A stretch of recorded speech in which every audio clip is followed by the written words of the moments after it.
Okay, so we start with nuclear chemistry, and from your module you have the introduction for nuclear chem, and it includes the differences between nuclear reactions and ordinary chemical reactions. So I'd like you to read the introduction for this chapter. Okay, so let's start with nuclear stability. So it is said that the principal factor which determines whether a nucleus is stable would be the neutron to proton ratio given by N over P. Okay, for nuclear stability, these are the rules followed in predicting nuclear stability. Okay, so first would be when the number of protons or the number of neutrons would equal to these numbers 2, 8, 20, 50, 82, and 126, which are referred to as our magic numbers. If the number of protons or neutrons would be equivalent to these numbers here, they are said to be more stable than the rest. Now, next rule would be, as the atomic number increases, okay, more neutrons would be needed to help bind the nucleus together. So there is now a high neutron to proton ratio for those with higher atomic numbers. Okay, rule number 3 would be when you have even number of protons and neutrons, they are more stable than those with odd numbers of protons and neutrons. And more so if both protons and neutrons would be even numbers. Okay, and the last one would be all isotopes of elements with atomic number higher than 83 are radioactive. Okay, so there is an exception to this one. This is except the two elements, technetium and then promethium. Okay, they have atomic numbers 43 and 61 respectively, and both are radioactive. And take note that this two has atomic numbers lower than 83. So the rule would be for all isotopes of elements with atomic number higher than 83, but it also includes these two elements with 43 and 61 as the atomic number. Okay, so first example would be,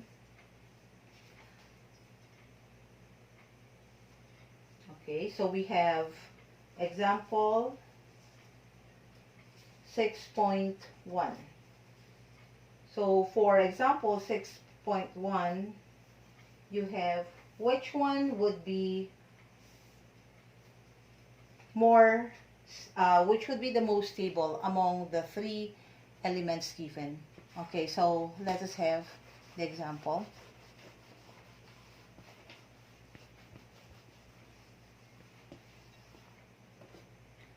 Okay, so this is 6.1.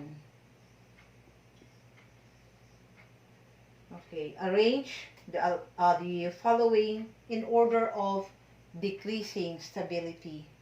And you are given 35, 17 for chlorine, then 4, 2 for helium, then the last one is 22, 11 for sodium. Okay, so from this, to answer this, first is for us to choose which one would be the most stable among the three given elements. Okay, so the most stable from the rules given earlier would be those with even number of protons and electrons, and so the most stable would be helium. Okay, so most stable would be our helium with 4 as the mass number and 2 as the atomic number. And by the way, when you have X, A, and Z, A here represents the mass number, and Z would represent the atomic number. So if you would recall mass number and atomic number would be equivalent to the number of protons, which is also equivalent to the number of electrons. And the mass number would equal to the number of nucleons, or this would be protons plus neutrons. Okay, so in the case of the first element we have here as the most stable, helium, how many protons do you have? So it is equivalent to the atomic number. So protons would equal to 2. Now, how many neutrons do we have? We just subtract 2 from the mass number. Neutrons would equal to 4 minus 2. And so this is also equal to 2. So we both have even number protons and neutrons. So this would be the most stable. Now, let us now consider the next stable element. So which of these two, chlorine and sodium, would be the next stable element? Okay, so we have to know the number of protons and neutrons for this, and our answer would be chlorine. So second one, ranking second would be chlorine, 35, 17, chlorine. Okay, so for this, the number of protons should be 17, which is an odd number. But the number of neutrons would be 35 minus 17, that is equal to 18, which is an even number. Okay, so aside from, if we go back to the our first answer for helium, the number of protons is 2, and 2 is also one of our magic numbers. Okay, so that's another proof that it is the most stable among these three. So here, next one would be chlorine, because we have even number for the number of neutrons. And the least stable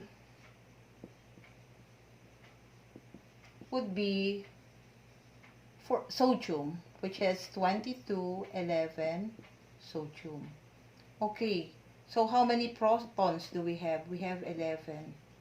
How many neutrons do we have?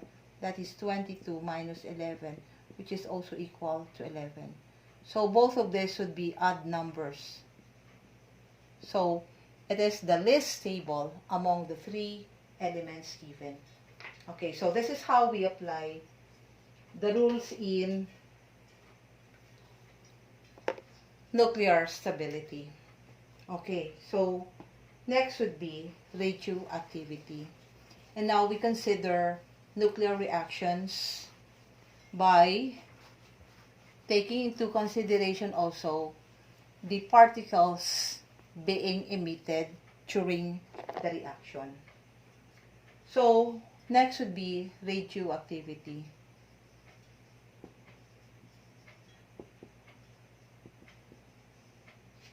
Okay. So the nuclide would be a specific atom.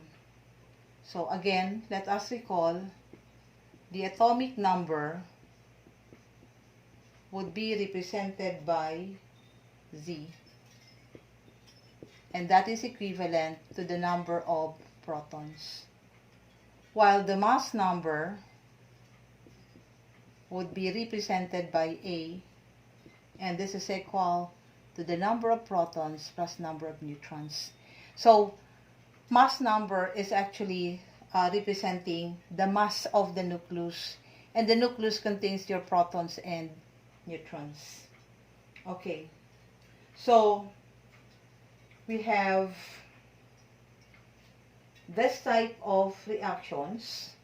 The first one would be alpha decay, where you have emission of alpha particles. So alpha particles may be represented by, we have the symbols for this, alpha with 4, 2, or helium with 4 as the mass number, 2 as the atomic number. Next would be the gamma radiation. Now later we have gamma emission. Number 3 would be beta decay. Now this is beta minus. Okay, so where you have electron is emitted from the nucleus. Okay, now we also have number 4, beta plus decay. Now this would be positron emission. We have the positrons would be emitted. So positrons would be positive electrons. And the last one would be electron capture.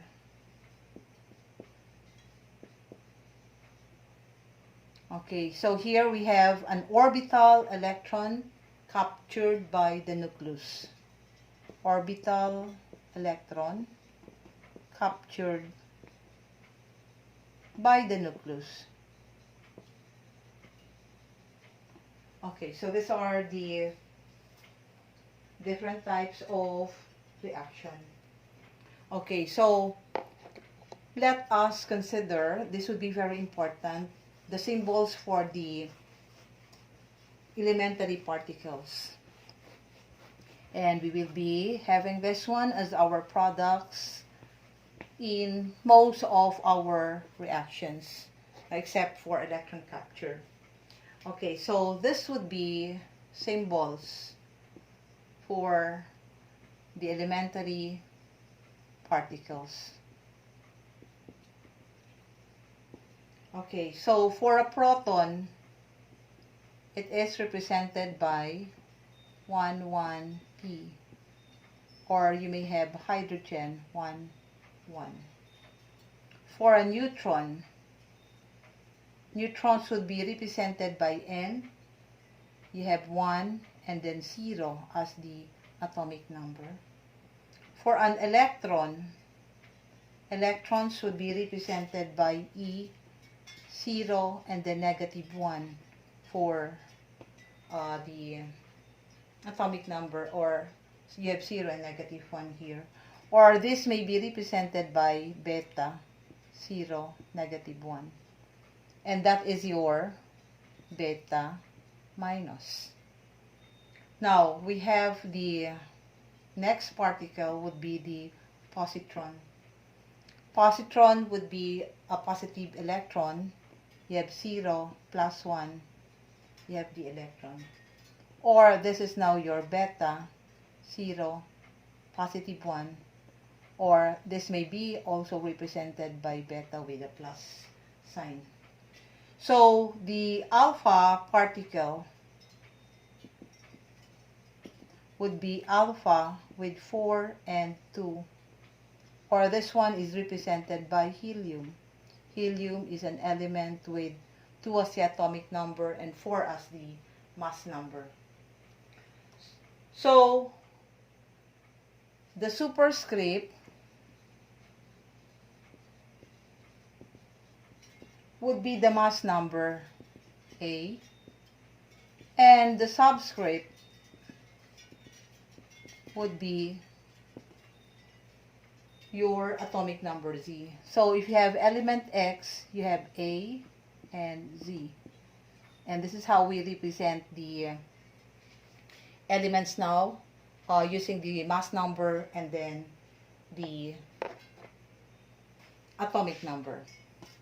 Okay, so how do we balance nuclear reactions? Okay, so balancing nuclear equations.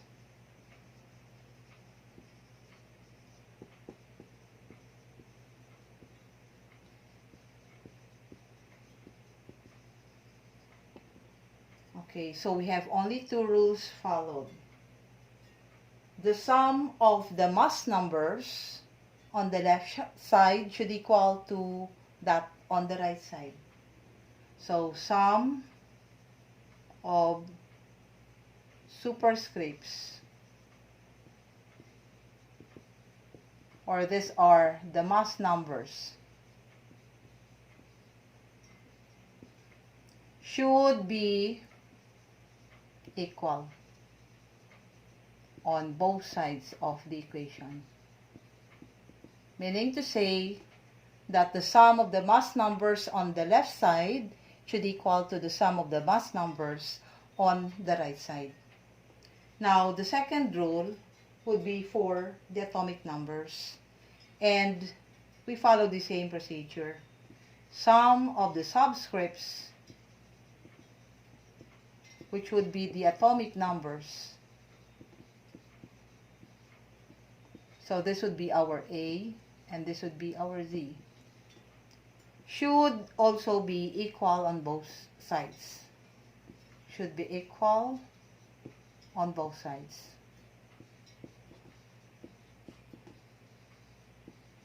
Of the equation. Again, it means that the sum of the atomic numbers on the left side of the equation should equal to the sum of the atomic numbers on the other side of your equation. Okay, so we have the nuclear reactions. And for the examples given, we have one example for each type of reaction. So we would start with the alpha decay. So this is for nuclear reactions.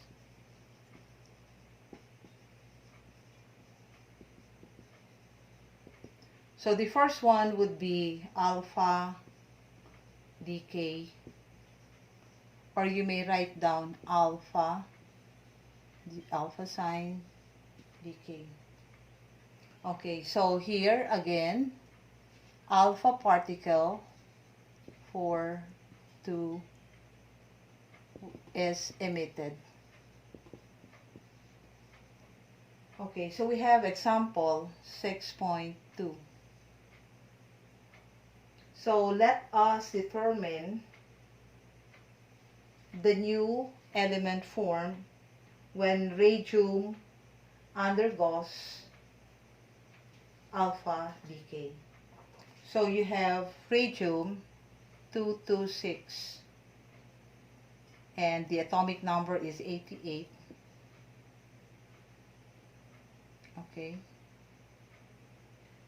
Now this one emits an alpha particle to form a nucleus that has a new identity with a different mass number and atomic number. So let us complete the equation and identify X. And our equation would be radium undergoing alpha decay will have X plus an alpha particle. So let us use 4,2. So instead, you can either use alpha or in your module it is helium. So this is the same as 4,2 helium. Okay. So applying the rules we have, first is for, this would be A and then Z. So first is for the mass number. Our equation for the mass number for A will be 226 on the left side, and this is equal to A plus 4. So A is therefore equal to 226 minus 4. Okay, so you have, this is equal to A. So our A is therefore equal to 222. Okay. So for the atomic number, we have 88 on the left side, and this is equal to Z at the other side plus 2. So 88 minus 2 would give us Z. Our Z is therefore equal to 86. Okay. So X, okay, so let's write it down here. X will have 222 as the mass number and 86 as the atomic number. So we refer to the periodic table and look for that element with 86 as the atomic number. No other element will have this as the atomic number for us to be able to identify X from the periodic table. The one with 86 would be radon. Okay, so we can now rewrite the equation. 22688 radium undergoing alpha decay will have 22286, and then you have the new element now, which is radon, plus 2 helium. This would be our final equation, and we were able to identify X. So take note that we have a very easy calculation involved in balancing nuclear reactions. Okay, so let's go to the next type of reaction, and this is your beta decay. Okay, so for the second reaction, we have the beta decay. We have the beta particle emitted, or we have an electron emitted, or we have a beta minus particle emitted. So for our example, this is now example 6.3. So for example 6.3, let us write down the nuclear reaction for the beta decay of cobalt 60. Okay, so it's given as cobalt 60, which means that the number given here represents the mass number. So again, we would refer to our periodic table. We have cobalt 60 given mass number. The atomic number for cobalt is 27, and you only have one value for the atomic number. No changes on the atomic number. The mass number may be different because we have the isotopes, but the atomic number would always be the same. Okay, so this is now the reaction, and let us solve for X. This is beta decay, so the other particle emitted now would be your electron. Okay, so again, applying our rules, this is your A and then Z. So 60 is equal to A plus 0. So A is therefore equal to 60. Okay, so let's write it down here. 60 is equal to A plus 0. Our A is therefore equal to 60. Now, 27 for the atomic number is equal to Z plus negative 1, so that's minus 1. Our Z is therefore equal to 27 plus 1, that is equal to 28.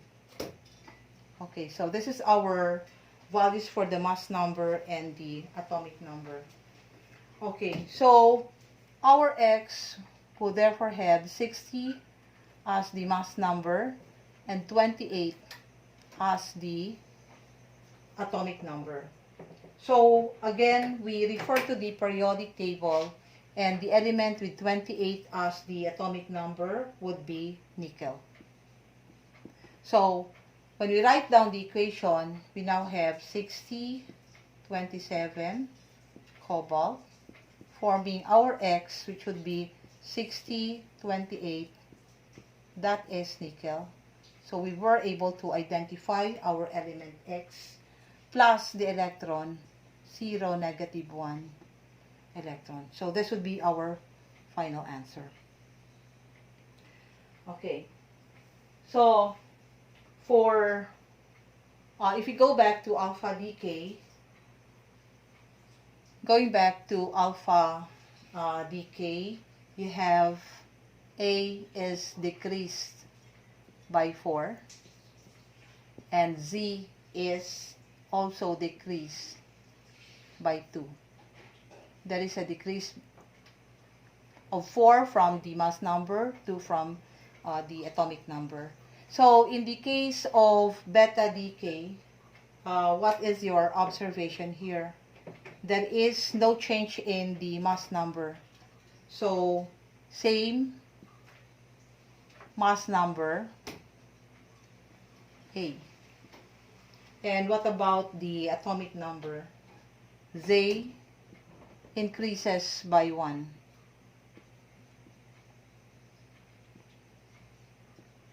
And that is from 27 now to 28. Okay, so this is for the new element formed in the reaction. Okay, so next would be positron emission. And again, if you recall positrons, this would be positive electrons. Okay, so this is now number 3. Positron emission. Or we have beta plus emission. Okay, so there is a positron ejected from the nucleus. Okay, so we have the positron ejected from the nucleus. Okay, so it is described as a positive electron with E0 positive 1.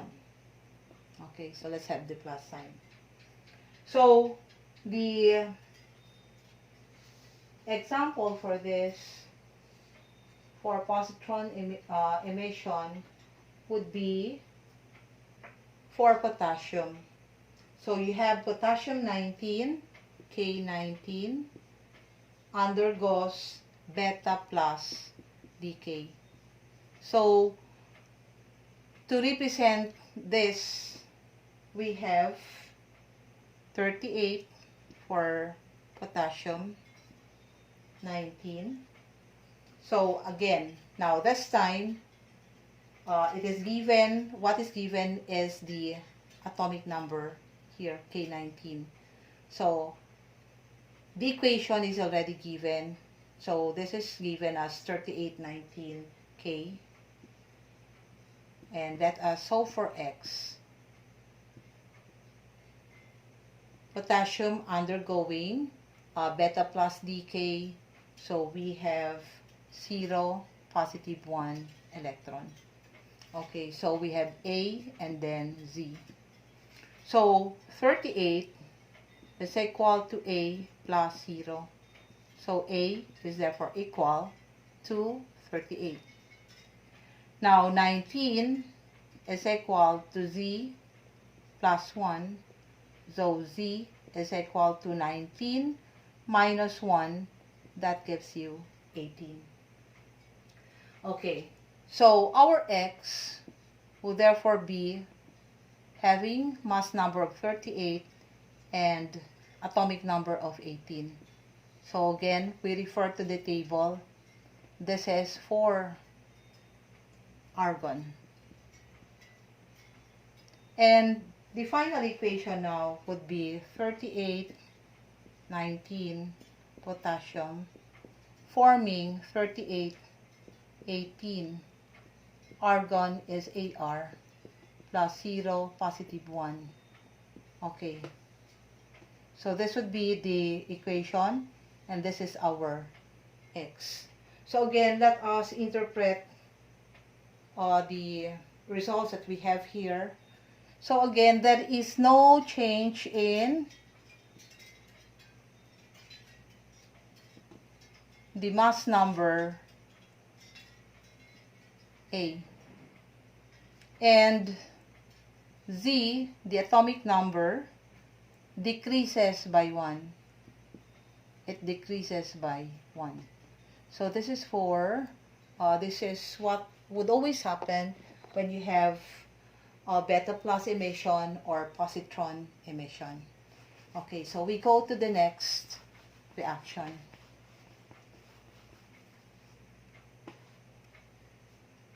So the next reaction would be number 4. This is called K electron capture, or simply electron capture. Okay, so some would call it electron capture, or some would also call it as K capture.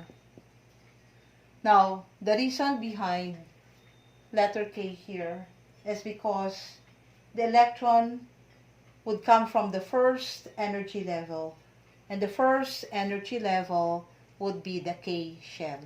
So that is where we get the K electron capture name for this type of reaction. Okay, so for electron capture, let us write down the nuclear equation for the reaction in which argon reacts by capturing an electron, and identify X in the reaction. So we have 37, 18 argon forming, okay, electron capture means that you have plus 0, negative 1 electron. Electron now found on the reactant side. And what is our X? Okay. So again, we have A and then Z. And balancing now the mass numbers and then atomic numbers, we have 37 plus 0 is equal to A.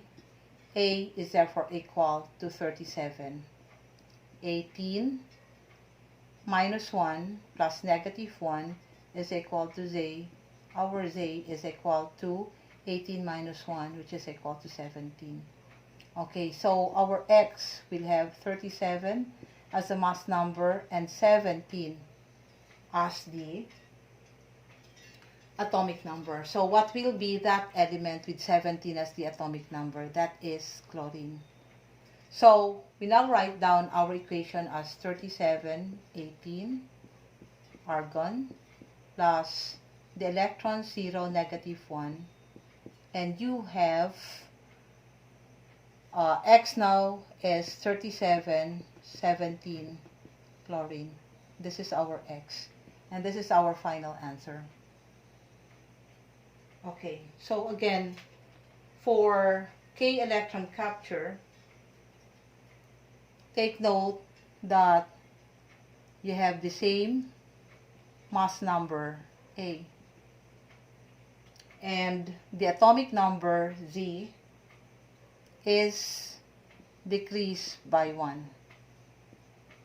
Okay, so this is for K electron capture. Now, the last one would be gamma emission.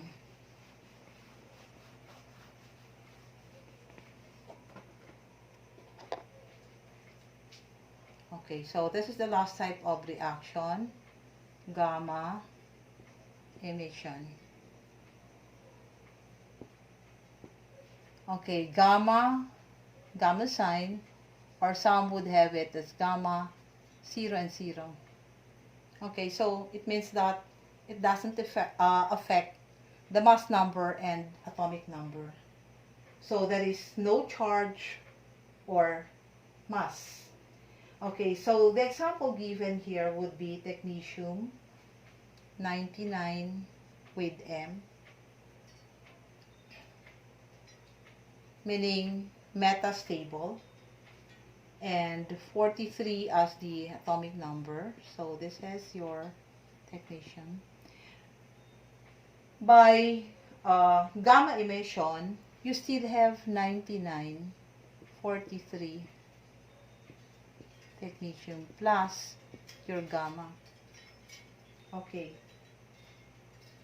So, in this reaction, it illustrates to us that technetium is emitting energy in the form of gamma rays.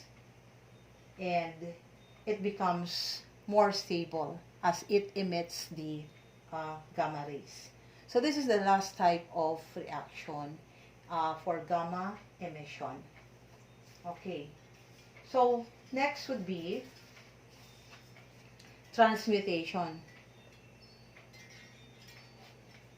Okay, so you have transmutation.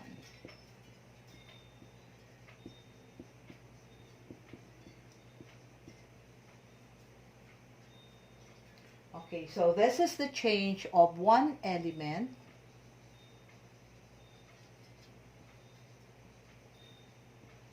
into another.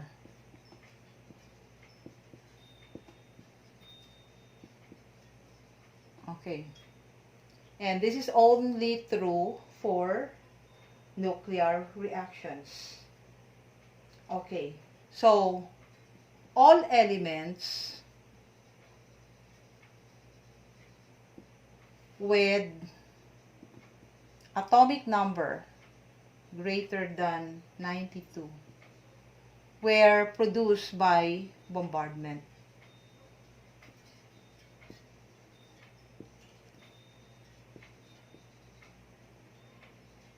Okay, so this is a transmutation process or an artificial radioactivity process. So those with atomic numbers higher than 92, all of those elements were produced by bombardment. Okay, so bombardment means adding up another element to form or one particle to form a new element to form the products. Okay, so let us take one of the reactions given in your module. You have californium 249 98 plus nitrogen forming dobnium 260 105 plus 4 of your neutrons. Okay, I'd like to consider this reaction because here you have 4 neutrons present on the product side. Okay, so to check if the nuclear reaction is balanced would be for us to add the mass numbers on the left side and the right side. So for the mass numbers, on the left side you have 249 plus 15, and that would equal to 264. For the atomic number on the left side, you have 98 plus 7, and that is equal to 105. Okay, so on the product side, for the mass number, you have 260 plus 4 times 1. Okay, so this coefficient is multiplied to the A for the neutron. So that is 4 times 1. So this is 264. And for the atomic number, we have 105 plus 4 times 0. So that is also 105. Okay, so that's how we check the equation, the nuclear equation. And this is using a coefficient of 4 for your neutron. So later you will encounter, encounter reactions which would involve several particles in the equation. Okay, so you may read the other examples given on page 98 of your module. So you have the actual reactions given. So please read the discussion for transmutation. Okay, so we go to the sample problem 6.6. So how do we apply transmutation now? Okay, so write the nuclear equation. So this is 6.6. Write the equation for the reaction in which oxygen is bombarded with a neutron to form a new element plus an alpha particle. So to write down the equation, you have oxygen 16 and 8 bombarded with a neutron, so that is plus 10 neutron, forming the new element plus an alpha particle, alpha 4, 2. Okay, so we identify X and we check the equation also. Okay, so the final equation now with the identified element X. So on the left side you have 16 plus 1. So this is for mass number. 16 plus 1 is equal to our A plus 4. Okay, so that is 17. Okay, so let's have it here. 17 is equal to A plus 4. Our A is therefore equal to 17 minus 4. So that is equal to 13. So for our atomic number, we have 8 plus 0 on the left side. At the other side, you have Z plus 2. So that is 8 equals Z plus 2. Our Z is equal to 8 minus 2. So that is equal to 6. Okay, so let us identify our X. This is 13 and then 6. And for the atomic number 6, that would be carbon. And you would be referring to your periodic table for this. Okay, so if you rewrite the equation now, this is 16, 8 oxygen plus 10 neutron, forming 13, 6 carbon plus the alpha particle 4, 2 alpha. Now, it's okay to use helium here. It's the same as your alpha. Okay, so do not get confused with that. Okay, so this is now our X. We were able to identify our X. Now, another way of representing the reaction here, this may also be represented by 16, 8. Oxygen, the particle involved is neutron, and you have alpha particle at the other side, and the product is 13, 6 carbon. This is another way of representing the equation. And if you're given problems like this, it means that the one on the left side is your reactant. This is your reactant. This is also found, the first particle is found on the reactant side. Now, the element found on the right side would be, okay, so this is on the reactant side. This would be your product. And the alpha particle is also part of your product. So this is another way of representing this equation. Okay. Because problems might be given in this form, and then you are asked to write down the equation. Okay, so this is example 6.6. So let us have the last sample problem. So for this topic, the last sample problem would be 6.7. Okay. So write the balanced nuclear equation and identify X for the reaction. So the given data would be X, D, 2P, and then you have 9, 3 lithium. So D here stands for deuterium. It is an isotope of hydrogen. This is one isotope of hydrogen.